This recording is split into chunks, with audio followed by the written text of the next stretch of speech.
مشکل یہ ہے کہ آج کل ہم سوانے اپنے بزرگوں کی سوانے سے بھی غافل ہوتے جا رہے ہیں، اور میری گزارش ہے سارے اصحاب مدارس سے کہ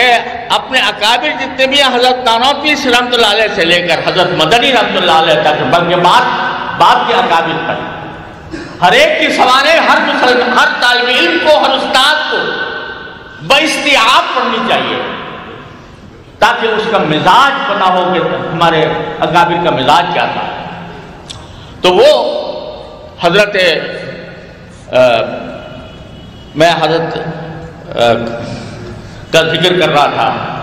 کہ الحمدللہ اس کے بعد ہم نے حضرت شیخ الہند کی زیارت نہیں کی، ہم نے حضرت شاہ صاحب کی زیارت نہیں کی، ہم نے حضرت تھانوی رحمۃ اللہ علیہ کی زیارت نہیں کی، ہم نے حضرت مدنی رحمۃ اللہ علیہ کی زیارت نہیں کی، لیکن الحمدللہ اللہ تبارک و تعالیٰ نے ان کے براہ راست فیض یافتگان کی زیارت گمراہگار آنکھوں کو کرا دی ہے۔ براہ راست فیض پانے والے جنہوں نے براہ راست حضرت شیخ الہند سے پڑھا، میرے والد براہ راست حضرت شیخ الہند کے شاگرد تھے، اور پہلی بیعت حضرت شیخ الہند سے تھی رحمۃ اللہ علیہ۔ حضرت بن نوری رحمۃ اللہ علیہ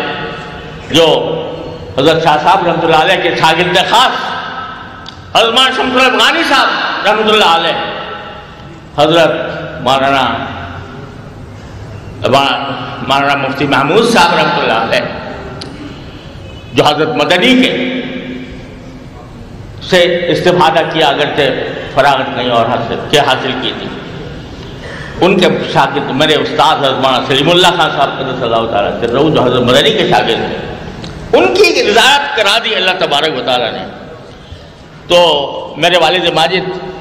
حضرت مولانا مفتی محمد شفیع صاحب رحمۃ اللہ علیہ فرمایا کرتے تھے، اور بات تو وہ حضرت تھانوی کی نقل کرتے تھے لیکن اپنے اوپر منطبق فرماتے تھے کہ بھائی آدمی تو ہم بھی نہیں بنے، آدمی تو ہم بھی نہیں بنے، لیکن اللہ نے آدمی دکھا دیے، اللہ نے آدمی دکھا دیے، لہذا کوئی بیل آ کر ہمیں یہ روکا نہیں دے سکتا کہ آؤ مجھے آدمی مان لو، کیونکہ ہم نے حقیقی آدمی دیکھا، کوئی بیل آ کے ہمیں دھوکہ نہیں دے سکتا۔ اس لیے ہم جب بننا چاہیں گے تو آدمی بن جائیں گے،